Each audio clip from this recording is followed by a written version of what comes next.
In another serious escalation here in the Middle East tonight, Iran has launched a barrage of missiles towards Israel on the same day that Israel launched a ground invasion into southern Lebanon against Hezbollah. Well, across Israel just a few hours ago, the sound of sirens were heard.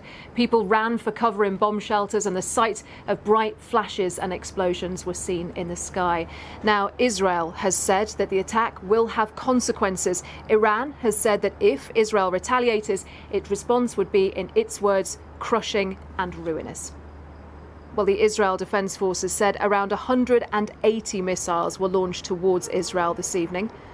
Warning sirens sounded right across the country at around 5:30 UK time, and explosions were heard soon after.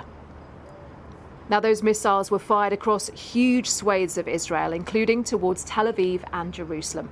Well, our correspondent John Donnison is there now. And John, you, along with millions of others, had to seek shelter when those sirens sounded. That's right. 4.5 hours ago, us, like millions of Israelis across the country, received a text message warning us to get to the shelters immediately. The sirens rang out. We ran for the safe room here in the BBC Bureau. This is an unprecedented Iranian attack on Israel on this scale, and the consequences could be huge.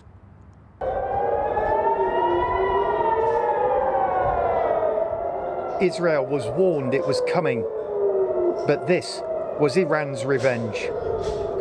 Almost 200 ballistic missiles raining in across the country. Oh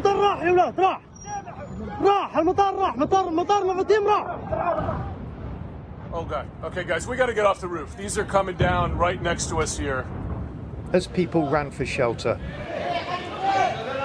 with the Iranian missiles travelling 2,000 kilometres in only around 12 minutes, Israel's defence system was at full stretch.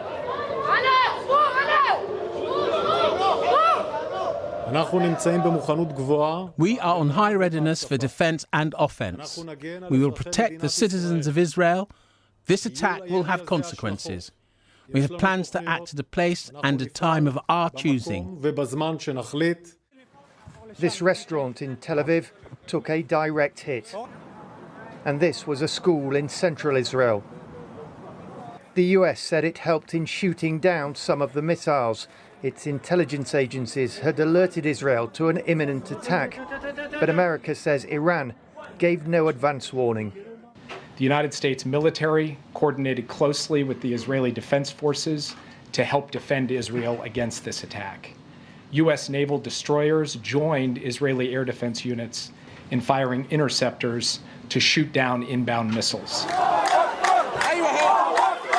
In Gaza tonight, as Iran pounded Israel, there were celebrations, as there were in the Iranian capital too.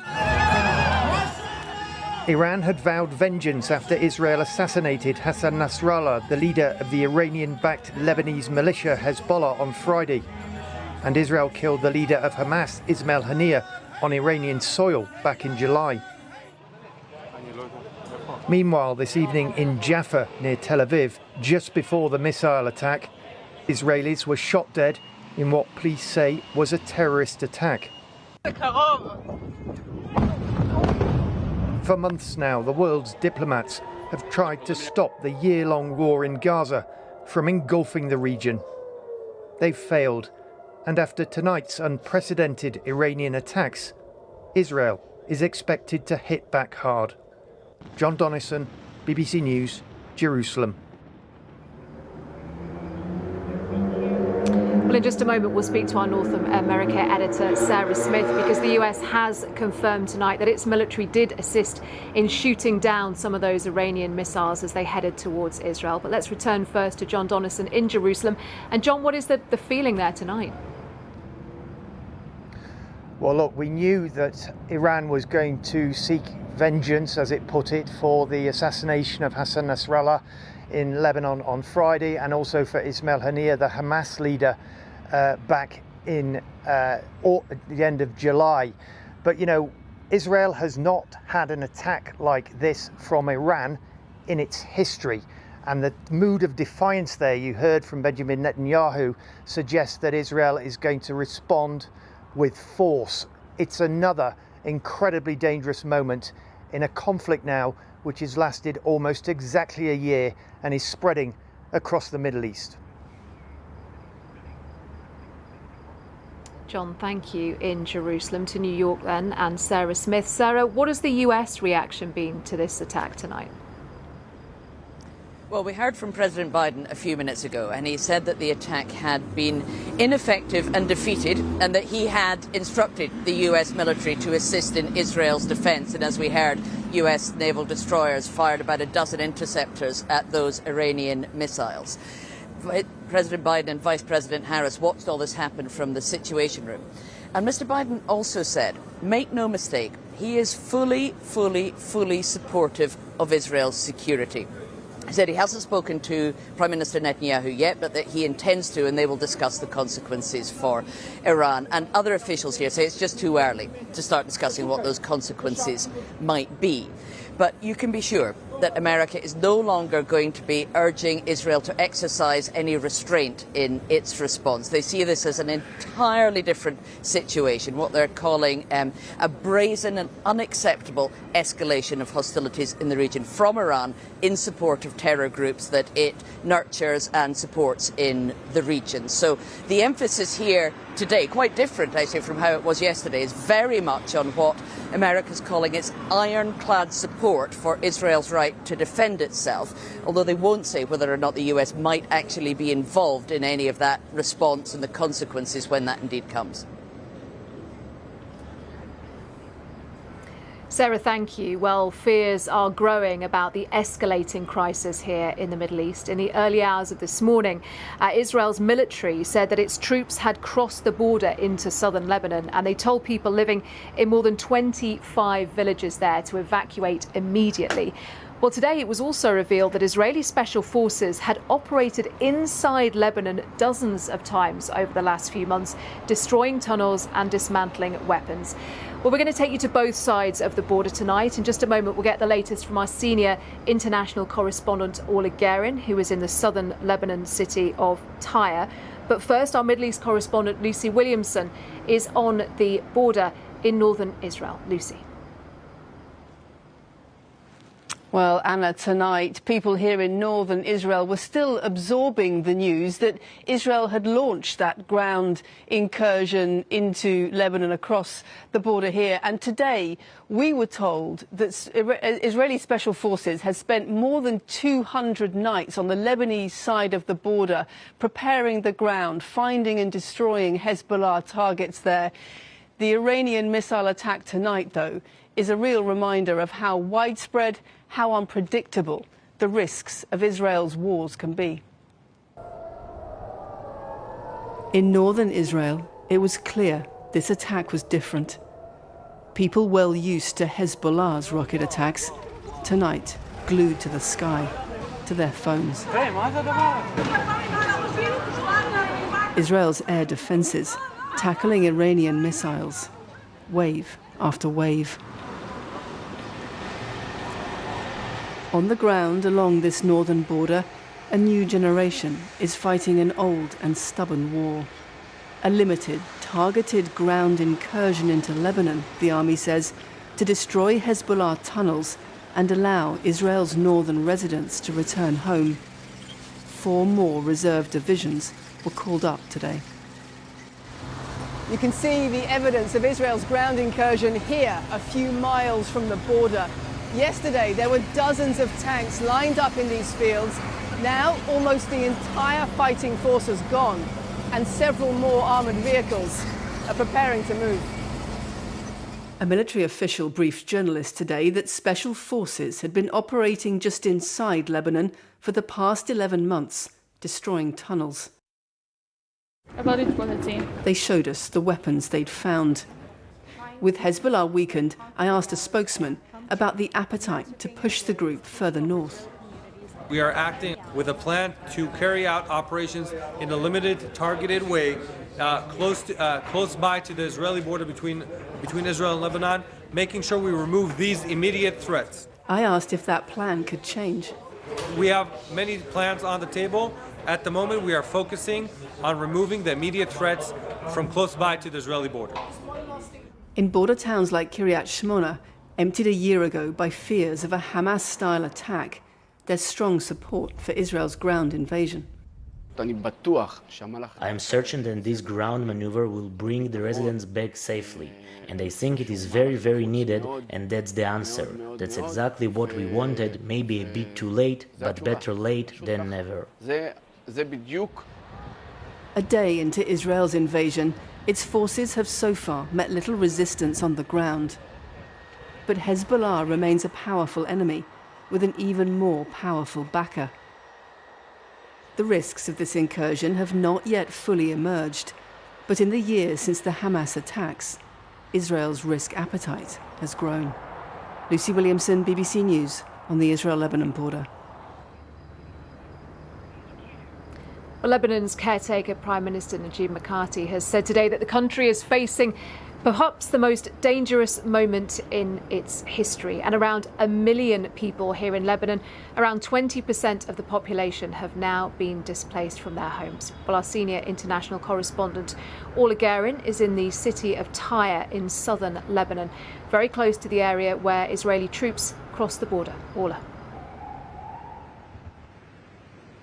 Anna, tonight in the past half an hour or so, we've been able to see incoming Israeli strikes a few miles from here, visible from our live position. And of course, Israeli troops are on the ground.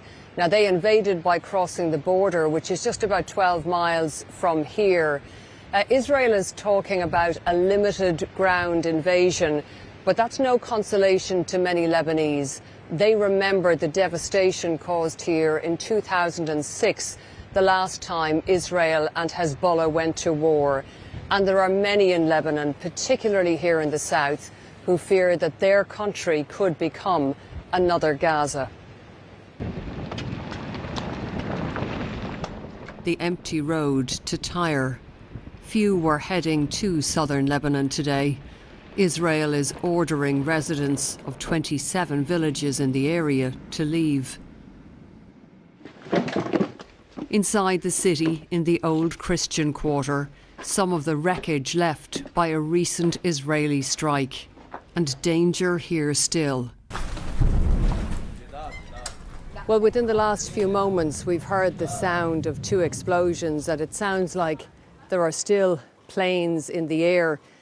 This site is where another airstrike happened over the weekend, bringing down several buildings here. We've been told that 9 people were killed here alone. Hezbollah brought us to this site to show us this damage. We met Sausan El Halawa without Hezbollah. She took us to her family home, which is no more. My daughter-in-law died here, she says. Her sons were injured. My husband was there and I was there. The room fell on top of us. There's nothing left. Sausan lists the names of her neighbours who died. We're just ordinary people here, she says. And then... This time, a sonic boom. An Israeli warplane breaking the sound barrier. Time to go. Many already have, getting away before it gets any worse. Well, you can see here there's been a massive strike. Cars have been flipped over on their sides. Trees have been ripped out of the ground. And just across on the other side of the road, there is a massive crater. Israel has been hitting this area hard, and now it has troops on the ground here in southern Lebanon. The last time that happened, in 2006, it was devastating for Tyre. This ancient city is usually a popular holiday resort. Now it's already a victim of war. But a wider war is being played out here tonight. Iranian missiles streaking towards Israel in the skies over Tyre. Across the region now, fires burning everywhere. Orla Guerin, BBC News, Southern Lebanon. Well, the timing of that Iranian missile attack on Lebanon tonight is particularly notable, coming as it did hours after the news that Israel had launched that ground invasion into southern Lebanon. Iran also said that that was in response to the killing here in Beirut of the leader of Hezbollah, Hassan Nasrallah, on Friday, and the killing again by Israel in Tehran of Ismail Haniyeh, the political leader of Hamas, just a few weeks ago. Well, let's return to our correspondent John Donison in Jerusalem. John, Benjamin Netanyahu, the Israeli Prime Minister, has spoken tonight. He's called this a mistake. There's already talk about how and when Israel might respond. Yes, and if you think back to April when Iran launched 300 drones and rockets towards Israel in a much more telegraphed attack actually that caused minimal damage really here in Israel, Israel responded by bombing Iran. Now, this attack tonight was much more serious. I think Israelis are going to wake up tomorrow and there's probably considerably more damage than we've seen so far tonight. There's a possibility that some military bases were hit hard. In my report earlier, you saw a school took a direct hit, also restaurants, large craters in the road. So this is, as I said, really unprecedented, and Prime Minister Benjamin Netanyahu has said Iran will pay. We don't know when Israel's response is going to come, but you're almost certain it will come.